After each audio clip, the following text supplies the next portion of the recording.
मौसम विभाग ने जारी किया प्रदेश भर में भारी बारिश का अलर्ट। 11 से 14 सितंबर तक हो सकती है कई जिलों में भारी बारिश। पहाड़ की यात्रा करने वाले विशेष सावधानी बरतें।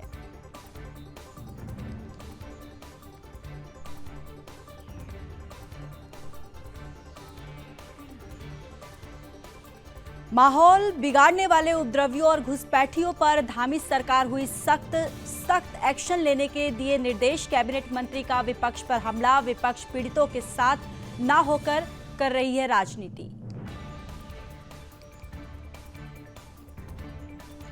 कृषि मंत्री गणेश जोशी ने उद्यान विभाग के अधिकारियों के साथ की बैठक। सेब काश्तकारों को टेलीस्कोपिक पेटी से हो रहा है नुकसान। उद्यान विभाग 10 दिनों में यूनिवर्सल पेटी उपलब्ध कराए।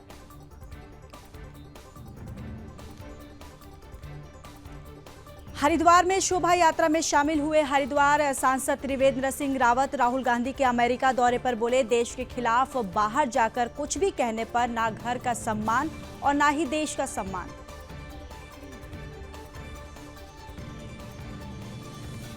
यातायात निदेशक अरुण मोहन जोशी ने वीडियो कॉन्फ्रेंस के माध्यम से अधिकारियों के साथ चारधाम यात्रा की बैठक ली। अक्टूबर में दोबारा शुरू होने वाली चारधाम यात्रा, कई बिंदुओं पर की चर्चा। देहरादून में रेशम और सिल्क मार्क एक्सपो 2024 का आयोजन। कैबिनेट मंत्री गणेश जोशी ने किया शुभारंभ। 10 सितंबर से 15 सितंबर तक चलेगी प्रदर्शनी। 15 से अधिक राज्यों के रेशम बुनकर कर रहे हैं प्रतिभाग। देहरादून में सीबीआई ने की बड़ी कार्रवाई। एलआईसी का असिस्टेंट एग्जीक्यूटिव इंजीनियर रिश्वत लेते हुए गिरफ्तार। 15,000 रुपए की रिश्वत लेते हुए पकड़ा गया। ठेकेदार ने सीबीआई से की थी शिकायत।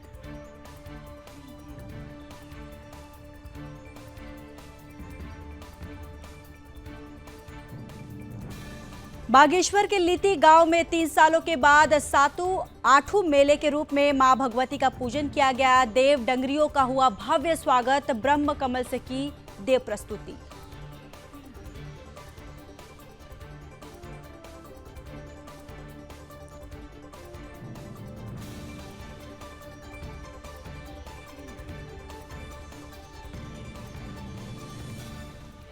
अल्मोड़ा सांसद ने किया कोट भ्रामरी मेले का उद्घाटन। हर साल नंदा अष्टमी के दिन लगता है मेला। धार्मिक मेले को सफल बनाने के लिए किए गए सुरक्षा के खास बंदोबस्त।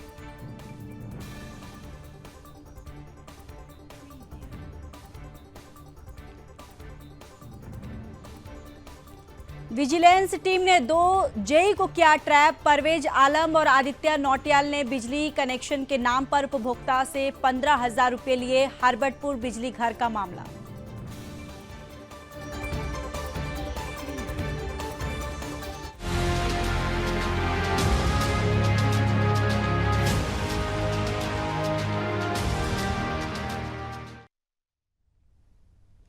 नमस्कार, आप देख रहे हैं सुदर्शन न्यूज। मैं हूं आपके साथ ज्योति यादव। चलिए बुलेटिन की शुरुआत करते हैं। देवभूमि उत्तराखंड में तेजी से डेमोग्राफिक परिवर्तन देखने को मिल रहा है। जिन क्षेत्रों में घनी पहाड़ी आबादी रहती है, वहां अधिकांश हिस्से मुस्लिम समुदाय के लोगों से आबाद हो रहे हैं। देवभूमि उत्तराखंड में मुस्लिम आबादी बढ़ने से जनसंख्या असंतुलन देखने को मिल रहा है। इसको लेकर सत्ता पक्ष, विपक्ष, साधु संत और तमाम लोग एक दूसरे पर आरोप प्रत्यारोप लगाने में जुट गए हैं। इसी पर देखिए हमारी एक खास रिपोर्ट। वालों में अधिकांश एक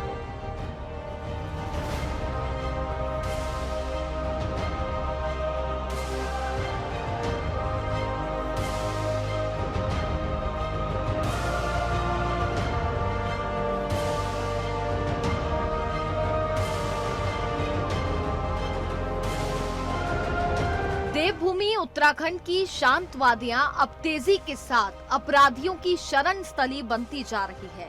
अपराध करने वालों में अधिकांश एक ही समुदाय के लोग यानी मुस्लिम शामिल हैं। हम तमाम उन अपराधों के साथ साथ एक ऐसी प्रवृत्ति का जिक्र करने जा रहे हैं जो उत्तराखंड के लिए आने वाले दिनों में विकट स्थिति पैदा करने जा रही है। प्रदेश में पिछले दिनों लव जिहाद के कई मामले सामने देखने को मिले और अब पहाड़ी क्षेत्रों में मुस्लिम समुदाय के लोग तेजी के साथ जाकर बस रहे हैं। बहुत से मुस्लिम युवा हिंदू नाम रखकर पहाड़ी लड़कियों को बहला फुसलाकर लव जिहाद का शिकार बना रही है। उधम सिंह नगर और हरिद्वार जिले में मुस्लिम आबादी सबसे ज्यादा तेजी से बढ़ी है। पछुआदून, देहरादून, नैनीताल जिले के हल्द्वानी, रामनगर, कालाढूंगी और पर्यटन नगरी नैनीताल में इनके चलते जनसंख्या असंतुलन होने जा रहा है।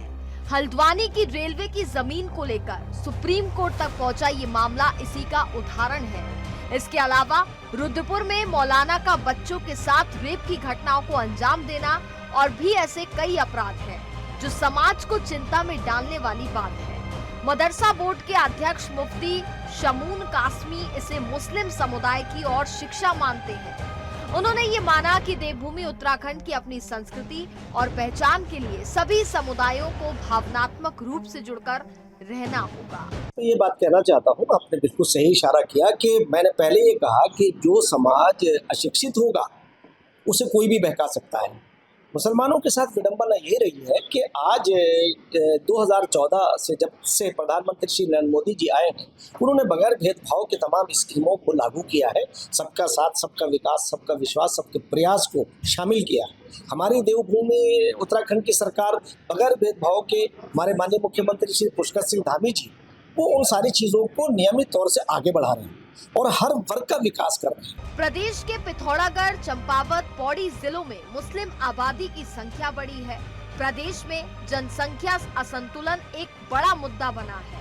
उत्तराखंड में मुस्लिम आबादी असम के बाद सबसे ज्यादा बढ़ रही है। यह देश के जनसंख्या के आंकड़े कह रहे हैं। दिलचस्प बात यह है कि यूपी से लगते और मैदानी जिलों की आबादी 35% हो जाने की संभावना है। उत्तराखंड के विषय में बड़ा दिलचस्प आंकड़ा ये भी सामने आ रहा है कि यहाँ मुस्लिम आबादी वन, रेलवे, नजूल भूमि में अवैध कब्जे किए हुए हैं और उत्तराखंड के 4 मैदानी जिलों में सबसे ज्यादा मुस्लिम आबादी बढ़ रही है। ज्यादातर ये मुस्लिम या तो पश्चिम यूपी से है या फिर बिहार, बंगाल, बांग्लादेशी रोहिंग्या है। इनका कभी भी बारीकी से सत्यापन नहीं हुआ।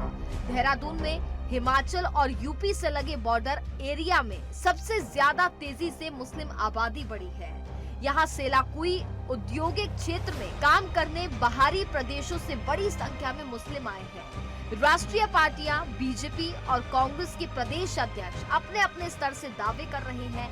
दोनों ही पार्टियों को प्रदेश में जनता ने सत्ता में शामिल होने का मौका दिया, लेकिन इस बात को गंभीरता से समझना होगा कि प्रदेश में पलायन होना भी डेमोग्राफिक परिवर्तन का एक बहुत बड़ा कारण है। देखिए, मुख्यमंत्री जी ने बहुत कड़ाई से इस चीज़ को संज्ञान में लिया है। जिस प्रकार से हमारा जो देवतुल्य स्वरूप है, उस स्वरूप को वो खंडित ना हो, विखंडित ना हो, और जिस प्रकार से उत्तराखंड राज्य के अंदर जबरन धर्मांतरण है, भूमि के अवैध कब्जे हैं, इन सारे विषयों को गंभीरता लिया गया। पिछले दिनों 5000 से ज़्यादा हेक्टेयर भूमि को जो जबरन कब्जे के रूप में, धार्मिक स्थलों के रूप में इकट्ठी की गई थी, उनको मुक्त कराया है। हर जगह लव जिहाद जैसे विषय जब चलते हैं तो उस पर कंट्रोल हुआ है। आज भी इस प्रकार की घटनाएं ना सरकार संज्ञान ले रही है और उस पर कठोरता से हम लोग कार्रवाई कर रहे हैं। डेमोग्राफिक वो चेंजेस भी हैं, लेकिन ये किसका है काम कंट्रोल करने का? अब गाँव के में से पलायन को रोकने के लिए तरीका है कि अच्छी स्वास्थ्य दें, अच्छी शिक्षा दें, सुविधाएं दें, तो क्यों गांव से आदमी छोड़ के आएगा? उनको आगे गांव में रोजगार देंगे तो क्यों छोड़ के शहरों की ओर को आएगा? ये सरकार की जिम्मेदारी है और सरकारें पिछले 10 साल से बिल्कुल निष्क्रिय पड़ी हैं। क्या बाहर से जो आए हैं उनका वेरिफिकेशन होना चाहिए? सभी निश्चित ही वेरिफिकेशन होना चाहिए और वेरिफिकेशन लॉ एंड ऑर्डर के देखते हुए होना चाहिए, जाति और धर्म को देख के नहीं। कहने की बात ये भी है कि जब प्रदेश का गठन हुआ था सन 2000, बढ़ती आबादी के साथ जमीनों पर अवैध कब्जे, लव जिहाद के मामलों में भी लगातार बढ़ोतरी हो रही है। जूना अखाड़ा के महामंडलेश्वर स्वामी यतीन्द्रनानंद गिरी महाराज ने इसे सरकार और प्रशासन की उदासीनता बताया है और कहा है कि ये सोची समझी रणनीति के तहत किया जा रहा है। आने वाले दिनों में इसके कारण उत्तराखंड की अपनी संस्कृति समाप्त हो सकती है। देवभूमि उत्तराखंड में तमाम धार्मिक स्थल, नदियां हैं और अगर इस पर ध्यान नहीं दिया गया तो प्रदेश में सनातन परंपरा पर प्रश्न चिन्ह लग जाएगा। बचाना होगा। हर हर महादेव, हर हर महादेव, हर हर महादेव।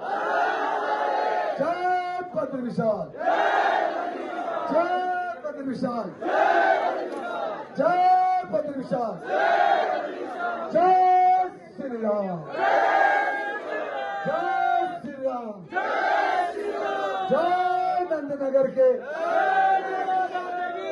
सामने का रैली में जाके ध्यान रखना।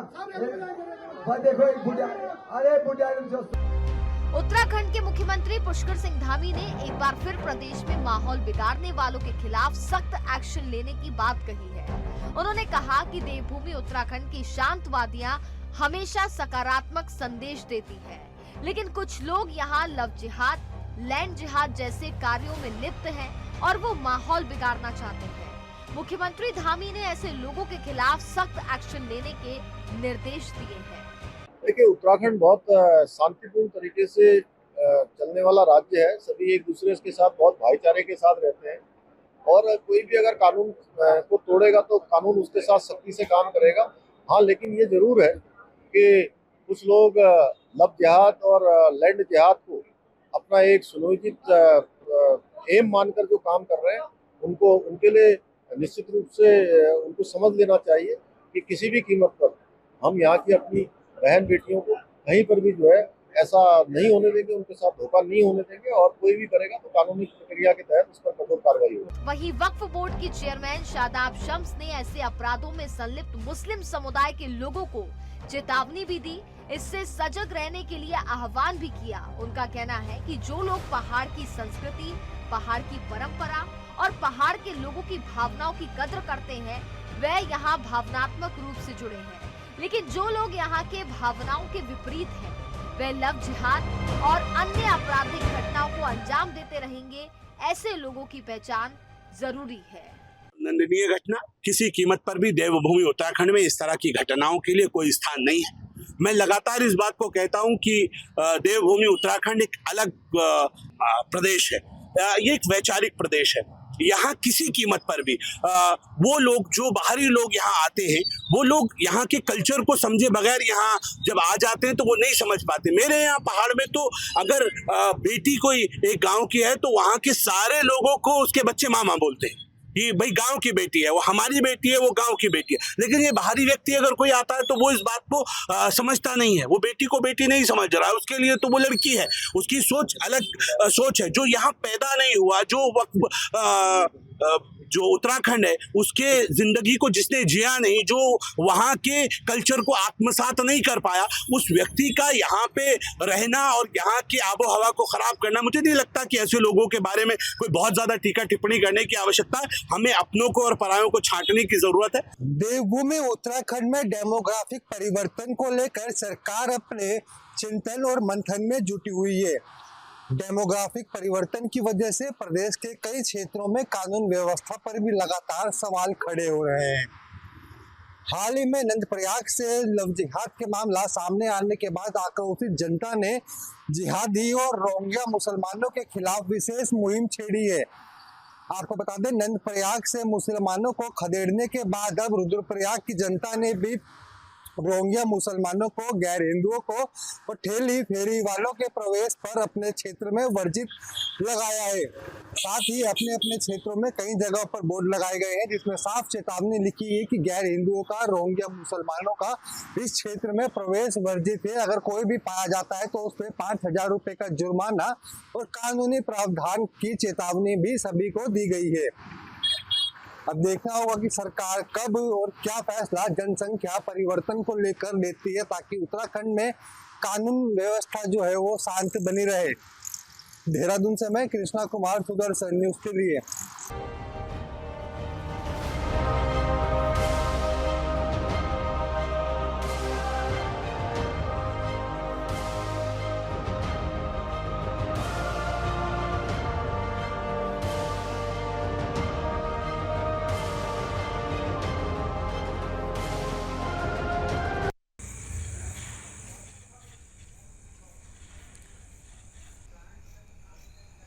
जेई परवेज आलम और उसके सहयोगी आदित्य नौटियाल को विजिलेंस टीम ने ट्रैप की मदद से पकड़ लिया। इन दिनों ने बिजली कनेक्शन के नाम पर उपभोक्ता से ठगी कर 15,000 रुपये लिए थे। आपको ये भी बताते चले कि विजिलेंस टीम आरोपियों से पूछताछ कर रही है। बीती शाम करीब 7 बजे से जारी कार्रवाई देर रात तक चली। आपको ये भी बताते चले कि विजिलेंस विभाग को लगातार शिकायतें मिल रही थी। ये पूरा मामला विकासनगर के अंतर्गत हरबटपुर बिजली घर का है, जहां से इनको गिरफ्तार किया गया है। तो विजिलेंस टीम ने 2 जेई को ट्रैप किया है और बिजली कनेक्शन के नाम पर दरअसल ये उपभोक्ताओं से इन्होंने 15,000 की ठगी की है। और विकासनगर के हरबटपुर बिजली घर का ये पूरा मामला बताया जा रहा है, जहां विजिलेंस विभाग को लगातार इनके खिलाफ शिकायतें मिल रही थी।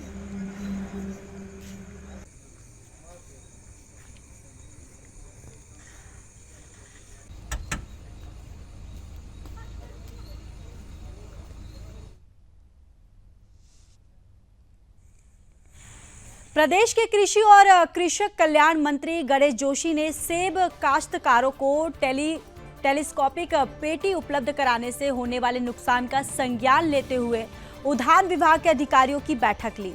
बीते मंगलवार को देहरादून स्थित कैंप कार्यालय में आहूत बैठक के दौरान कृषि मंत्री गणेश जोशी ने अधिकारियों को निर्देशित किया कि प्रदेश में यूनिवर्सल पेटी के माध्यम से सेब का विपणन किया जाए। कृषि मंत्री ने कहा कि टेलीस्कोपिक पेटी देने से सेब काश्तकारों को नुकसान होने की आशंका होने की दृष्टिगत उन्हें अगले 10 दिवस के भीतर यूनिवर्सल पेटी दी जाए, ताकि बागवानों की आय में वृद्धि हो। उन्होंने पेटी की डिजाइनिंग और उसमें प्रयोग होने वाली निर्माण सामग्री पर भी विशेष ध्यान दिए जाने के निर्देश दिए। कृषि मंत्री ने कहा कि हमें किसानों की पूर्ण चिंता करते हुए उनकी आय में बढ़ोतरी के प्रयास करने हैं। मंत्री ने कहा कि यूनिवर्सल पेटी प्रदान करने के बाद काश्तकार को प्रति पेटी लगभग 500 रुपये का अतिरिक्त लाभ आंकलित किया जाएगा। उन्होंने कहा कि विभागीय वार्षिक कैलेंडर भी यहां तैयार किया जाएगा, जिसके माध्यम से सभी कार्य समय संपन्न हो सके। बैठक में लोक सेवा आयोग के माध्यम से कृषि और उद्यान विभाग में 637 पदों पर नियुक्ति आदेश जारी करने सहित चौबटिया गार्डन के जीर्णोद्धार और आवासीय भवनों का निर्माण, संपर्क मार्ग सहित रिसर्च विंग स्थापना विषय जैसे कई अन्य महत्वपूर्ण विषयों पर भी चर्चा की गई। चर्चा के बाद कृषि मंत्री ने उद्यान विभाग के अधिकारियों को अतिशीघ्र चौबटिया गार्डन का दौरा करने के निर्देश दिए।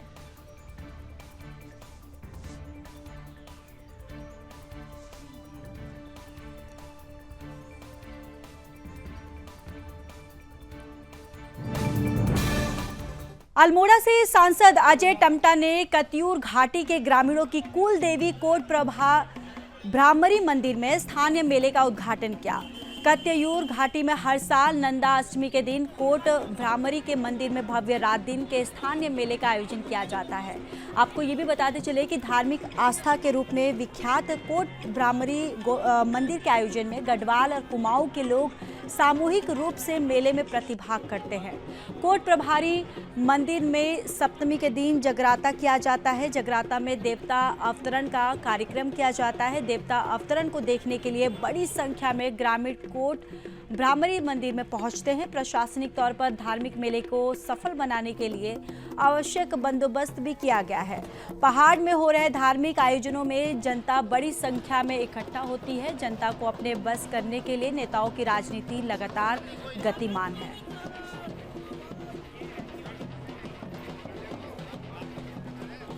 शक्ति का ये महापीठ जो हम सबकी कुलदेवी है और कत्यूर वंशजों की देवी के रूप में जिनकी मान्यता बहुत ज़्यादा रही है और उसके बाद चंद वंश राजाओं की कुलदेवी के रूप में माँ कोट भ्रामरी को मान्यता पहले से ही सिद्ध के रूप में मिली है और इसलिए ये स्थान अपने आप में बहुत ही पवित्र स्थान है।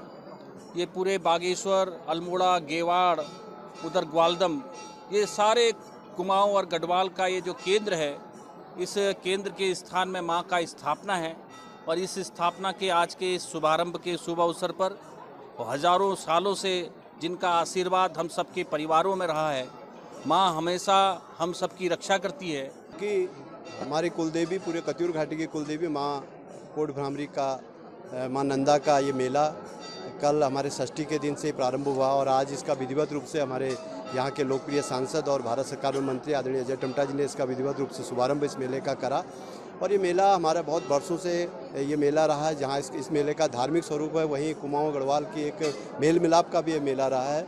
और कत्यूर वंश से लेकर हमारे चंदवंशी राजाओं के समय से लेकर उसके बाद लगातार माँ भ्रामरी का आशीर्वाद पूरे कत्यूर घाटी नहीं, अभी तो मैं कह सकता हूँ पूरे गढ़वाल और इधर बागेश्वर के दूर दराज के लोग, इधर अल्मोड़ा जनपद के दूर दराज के लोग भी इस मेले में आते हैं। मैं माँ भगवती से प्रार्थना करूँगा कि सबकी मनोकामना माँ भगवती पूरी करे। जो है आज कोट भ्रामरी देवी का नंदा अष्टमी का मेला है। भाद्रव शुक्ल पक्ष की सप्तमी का आज दिन है। यहाँ पर केले का वृक्ष लाया जाता है, उसका जो है देवी की जो है उसको देवी बनाई जाती है, उसमें पूरा जेवरात पहनाया जाता है। माँ उनको दर्शन देती है तो माँ सभी भक्तों का मनोकामना पूर्ण करती है, इसलिए यहाँ पर जनता आती है। यही इसका है मुख्य कोट भ्रामरी देवी के नाम से जाना जाता है। सर यहाँ की कुछ व्याख्यात पुरानी व्याख्या तो यह है कि श्री माँ ऐसी कोट भ्रामरी देवी के नाम से जाना जाता है। मुख्य मंदिर कोट भ्रामरी के नाम से है, क्योंकि भौरे का रूप धारण करके देवी ने जो है अरुण नामक दैत्य का वध किया था, इसीलिए इसको कोट भ्रामरी कहा जाता है।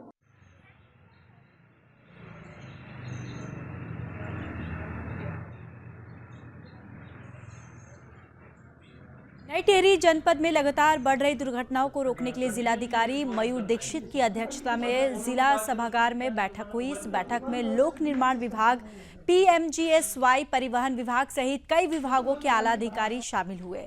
जिलाधिकारी ने बैठक कर दुर्घटनाओं को रोकने के लिए सख्त कदम उठाने के निर्देश दिए और साथ ही कहा कि लापरवाही पर अधिकारियों के खिलाफ सख्त कार्रवाई होगी। आगे जिलाधिकारी ने कहा, जो भी बिना हेलमेट या सीट बेल्ट के चलाता दिखाई दे उस पर तत्काल कार्रवाई की जाए, इसमें कोई भी कोताही ना बरती जाए।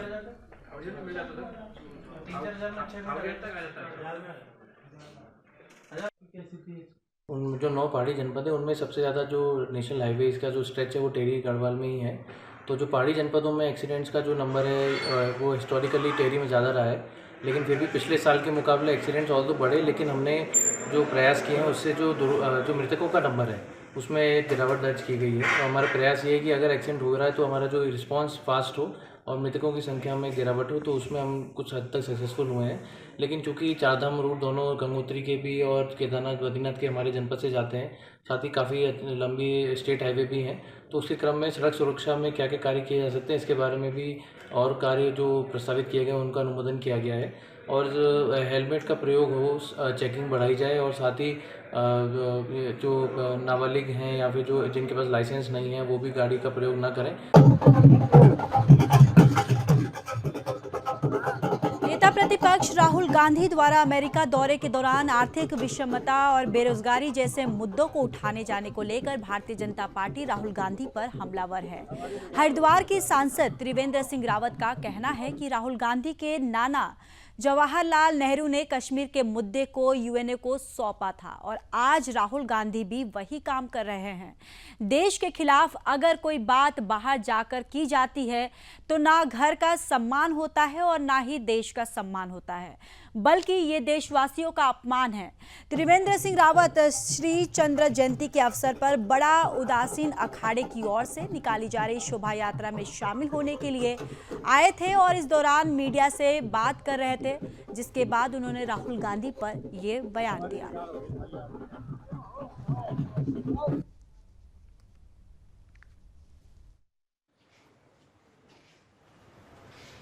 अब देखिए, दुर्भाग्य है, उनके नाना जी ने कश्मीर की समस्या को यूएनओ के हवाले किया और आज भी राहुल गांधी भी वही काम कर रहे हैं। देश का खिलाफ या देश के अगर कोई बात है तो अपने घर में कहिए, आप दुनिया को जाकर क्यों बताना चाहते हैं? ये देशवासियों का अपमान है। देशद्रोह की बात हो रही है, गिरिराज सिंह जी ने कहा उन पे देशद्रोह का मुकदमा होना चाहिए। अब गिरिराज जी ने क्या कहा मैंने सुना नहीं है, लेकिन इस तरह की जो हरकतें हैं वो ठीक नहीं है।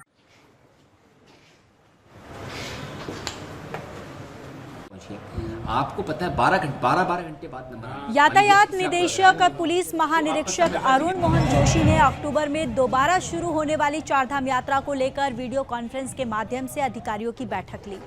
बैठक में उन्होंने चारधाम यात्रा में पार्किंग, भूस्खलन प्रभावित क्षेत्र, यातायात व्यवस्था समेत कई बिंदुओं पर चर्चा की है।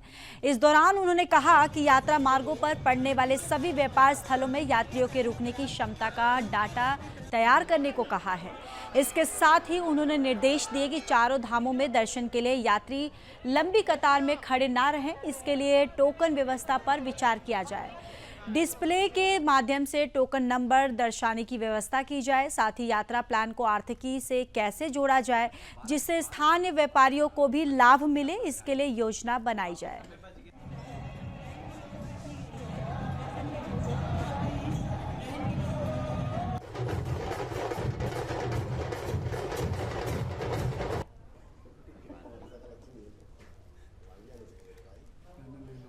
देखिए, अभी पहले तो इसको हम एग्जामिन करेंगे कि कितना फिजिबल है, नहीं है, और अगर लगता है कि इसके पॉजिटिव परिणाम आ सकते हैं तभी इसको इम्प्लीमेंट करेंगे। अगले साल की जो यात्रा है उसको लेकर के इसको हमने प्रपोज़ किया है, इसको एग्जामिन करवा रहे हैं। जहाँ तक आपने कहा इसके क्या लाभ हो सकते हैं, इसका सबसे बड़ा लाभ ये है जो श्रद्धालु वहाँ पहुँच रहे हैं वो अनावश्यक बहुत लंबा लाइन में खड़े होने से बचेंगे, और जब वो अनावश्यक लाइन में बहुत लंबा खड़े नहीं हो रहे हैं तो जो आसपास के जो हमारे लोकल कारोबारी हैं जिन्होंने यात्रा के समय पर कुछ छोटा मोटा कारोबार किया हुआ है, उनका सामान भी बिकेगा, उनको भी लाभ होगा इससे। यात्री जो आ रहे हैं उनको भी लाभ होगा। कई यात्री ऐसे होते हैं जो काफ़ी एजड होते हैं, यात्रा में आते हैं, बहुत लंबा लाइन में खड़े होने से उनको हेल्थ इश्यूज़ भी आ जाते हैं। तो इस तरह की समस्याएं जो कई बार यात्रा में देखने को आती हैं, उन सब से जो है यात्रा में उस तरह की दिक्कतें नहीं आएंगी।